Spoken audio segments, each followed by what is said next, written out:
అసలు ఈ 2 సంవత్సరాల కాలం అసలు ఏం చేస్తున్నారు? ఈ 2 సంవత్సరాల కాలంలో జరుగుతుందండి. ఉన్న ఆయన ప్రజల్లో ఉన్నా అంటున్నాడు. ఆయనే ప్రజల్లో లేడు, ఏమీ లేడు. అది అంతా అబోత కల్పన. మరి వీళ్ళు ప్రజల్లో ఉన్నారు లేదా? వీళ్ళు ఉన్నారు, వస్తున్నారు. ఇప్పుడు 100 మందిలో ఎవడో ఒక ఎమ్మెల్యే తప్పు చేస్తాడు అంతే. కానీ వాళ్ళకి కాదుగా, ప్రతి ఒక్కడు తిట్లు భూత పురాణాలే తప్ప వాళ్ళకేం తెలియదుగా. వాళ్ళు ఒక వ్యాపారవేత్తలు, వాళ్ళ రాజకీయ నాయకులు కాదు. వైఎస్ఆర్సీపీ వ్యాపారవేత్తలు అంటారా? వ్యాపారవేత్తలు ఎక్కువ, రాజకీయ నాయకులు ఎవరు లేరు దాంట్లో. రాజకీయ నాయకులు కాదు. అంటే దొరకూడి సింహాలే ఎత్తుకెళ్ళిపోతే దిక్కులేదు. ఈ గవర్నమెంట్ వచ్చిన తర్వాత 2 ఏళ్ల పాలన అసలు ఏం నడిచింది అంటున్నారు? అసలు జగన్మోహన్ రెడ్డి గారి పనితీరు ఎలా ఉందంటారు? జగన్మోహన్ రెడ్డి ప్రభుత్వం మీద ఈ ప్రభుత్వం కొంత బెటర్. ఎందుకు బెటర్ అంటారు? అంటే గంజాయి బ్యాచ్ కానీ రౌడీయిజం కానీ తగ్గింది. సదావుగా ఎక్కడికి వెళ్ళినా రాగలుగుతాం. ఒకటి అయితే ఇక్కడ ఏమైందంటే, ఇక్కడ నాయకులు అయితే ఉన్నారు కానీ ఎవరిని పట్టించుకునే నాదుడు లేడు.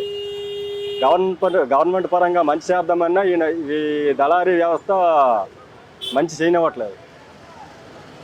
అంటే మరి దానికి లోటుపాట్లు ఉంటే గవర్నమెంట్ చెప్పడానికి కూడా అవకాశాలు ఉన్నాయి, ఎందుకు చెప్పుకోలేకపోతున్నారు? ఇక్కడ రాజకీయ ఒత్తిళ్ళు ఎక్కువైపోయినాయి ప్రతి ఒక్క వ్యవస్థ మీద. ఇక్కడ రైతు బజార్ సపోజ్గా తీసుకున్నాం. ఇక్కడ రైతు దగ్గర 15 రూపాయలు కొంటే ఇక్కడ 47 రూపాయలు 50 రూపాయలకి అమ్మారు. అదే ఒకసారి అడిగాను నేను.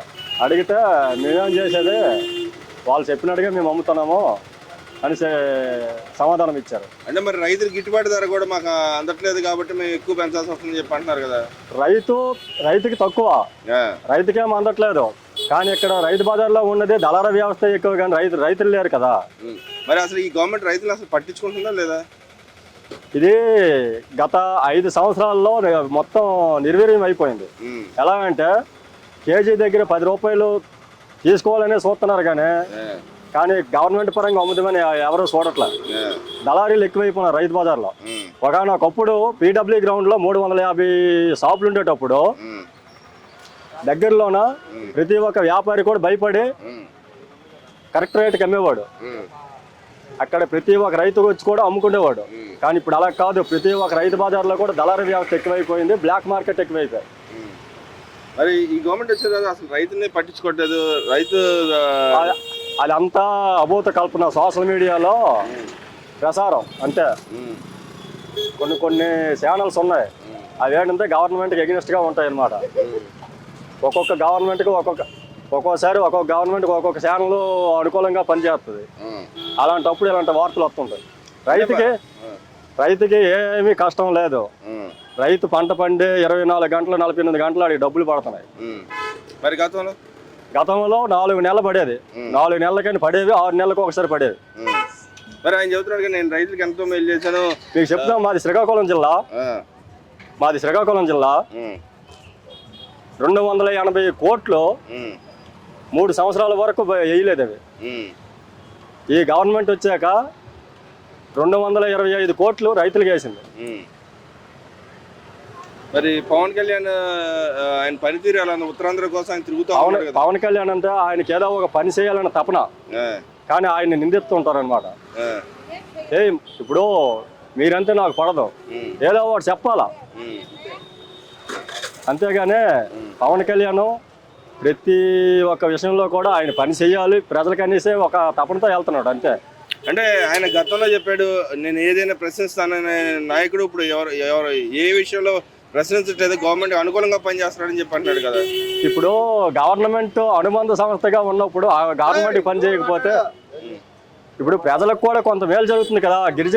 గిరిజన ఏరియాల్లో ఒకనొకప్పుడు మోసుకొని తెచ్చేవాళ్ళు, ఇప్పుడు అదే పరిస్థితి పెద్దగా లేదు.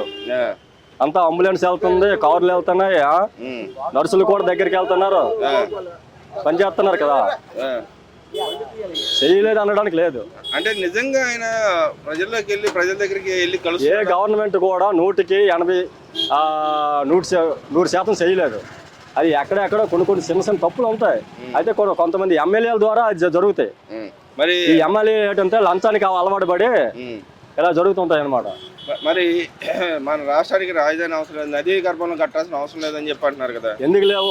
చాలా రాష్ట్రాల్లో ఉన్నాయి నదీ గర్భంలో, నదులు పక్కనే ఉన్నాయి. అస్సాం ఉంది, ఎక్కడ ఉంది? నది పక్కన లేదా? ఢిల్లీ ఉంది, నది పక్కన లేదా? పశ్చిమ బెంగాల్ ఉంది, నదుల పక్కన లేదా?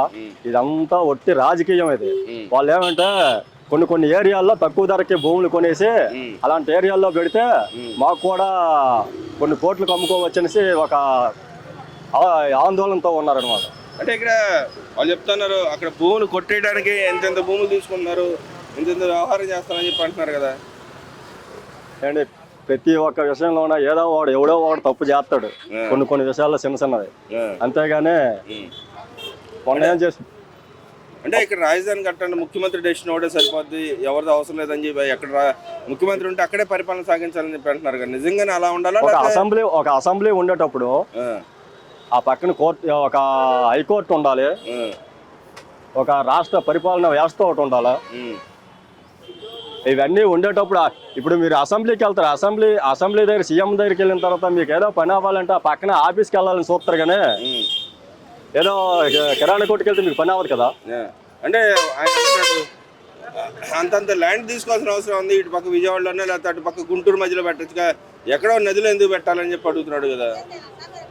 అండ్ ఆ రోజు అందరూ కలిసి ఒప్పందం చేసుకుని మాట్లాడే మాటలవి అంటే ఎక్కడైనా అనుకూలమని. అంటే ఇక్కడ ముఖ్యమంత్రి డెసిషన్ చాలా లేకపోతే ప్రజలు నాయకులు అభిష్టం మేరకు పెట్టారంటారు రాజధాని అక్కడ?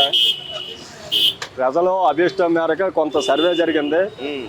అయితే ఒకటి ఇటు నుండి కానీ అటు నుండి కానీ మధ్యలో ఉంటుంది అని ఒక రూపకల్పనతో చేసిన పని అది. అంతేగాని ఇక్కడి నుంచి తీసుకెళ్ళి వైజాగ్లో పెడితే రాయలసీమ వాడు అక్కడికి ఎలా వస్తాడు? అక్కడికి ఎన్ని గంటలు పడుతుంది? మరి ఎందుకంటే పదే జగన్మోహన్ రెడ్డి గారు అమరావతి మీద అక్కసు వెళ్ళగలుగుతున్నారు? ఆయన వ్యాపారవేత్త అండి, ఆయన రాజకీయ నాయకుడు కాదు, ఆయన ఒక వ్యాపారవేత్త. ఆయన సూటిగా ప్రశ్నిస్తున్నాను. ఆయన తండ్రి సీఎంగా పోటీ చేసేటప్పుడు ఒక ఇల్లు అమ్ముకోవడానికి అప్లికేషన్ పెట్టుకున్నాడు. అది మీకు గుర్తుందో ఉంటుంది ఛానల్ జర్నలిస్టులకి. కానీ అన్ని వేల కోట్లు ఎలా వచ్చిందని మరి మీరు ప్రశ్నిస్తున్నారా? ప్రశ్నించడానికి దగ్గరికి వెళ్తున్నారా? అంటే వెళ్ళట్లేదు కదా. అంటే మేము సక్రమంగా ఒక వ్యాపారి ఒక వ్యాపారం చేసుకునేవాడు అన్ని వేల కోట్లు కూడా ఎవరికి సంపాదించిన దాఖలాలు లేవు. కానీ వాళ్ళకి ఎలా వచ్చి?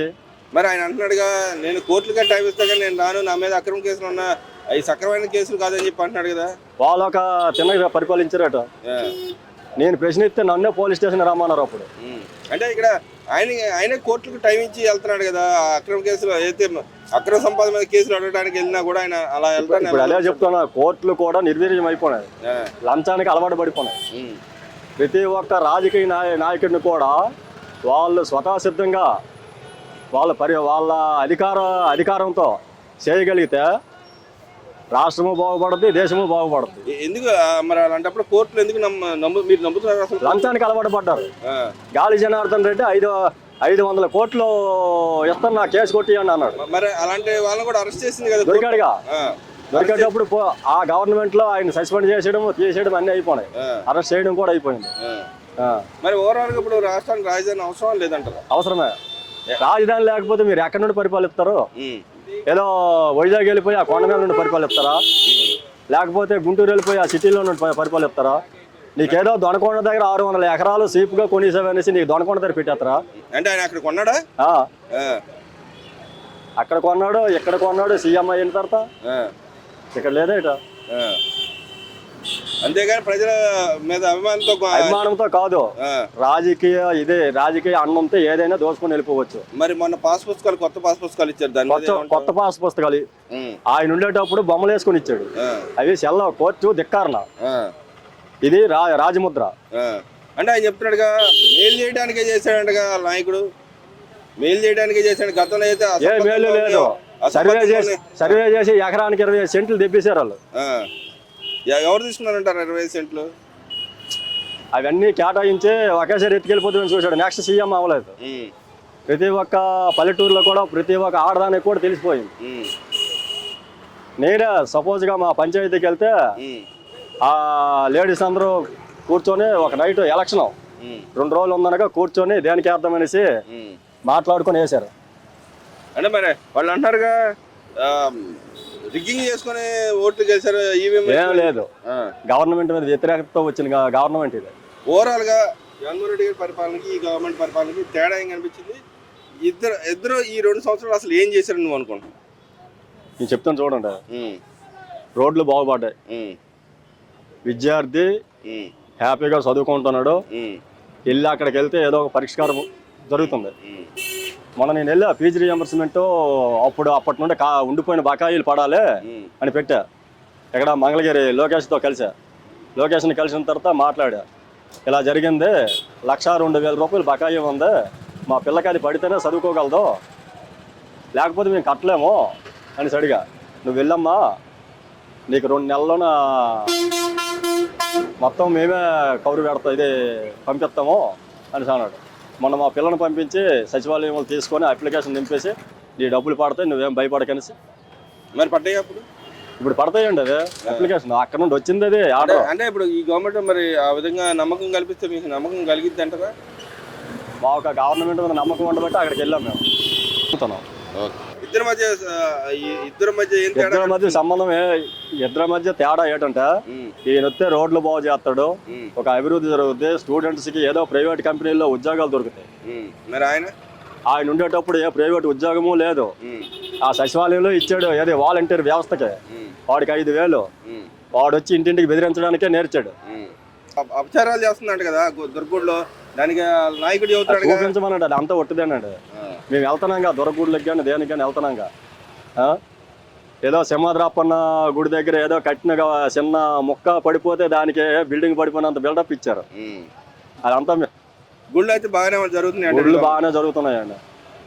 వాళ్ళలాగా అన్ని మతస్థుల్ని తీసుకెళ్ళట్లేదు గుళ్ళకి. తిరుపతి దేవస్థానంలో 250 మంది పనిచేశారు అన్ని మతస్థులు. హిందువులు వెళ్తే పక్కన తోసిపడేసేవాళ్ళు, కానీ ఈరోజు వాళ్ళందరినీ ఎమ్మటే తీస్తారు వచ్చినమ్మట. ప్రతి ఒక్కరు తిట్టడానికే తప్ప. మరి ఈ గవర్నమెంట్కి రాబోయే రోజుల్లో ఇంకా 3 సంవత్సరాలు ఉంది, ఏం చేయాలని కోరుకుంటున్నావు? ఏం లేదు, మంచి చేసి మళ్ళీ గవర్నమెంట్ వస్తేనే రాష్ట్రం బాగుపడుతుంది, లేదంటే అతలాకుతలం అయిపోద్ది ఆంధ్రప్రదేశ్. ఆ నమ్మకం మీకుందా? గవర్నమెంట్ అలా చేస్తే నమ్ముతున్నారా? చేస్తుందనే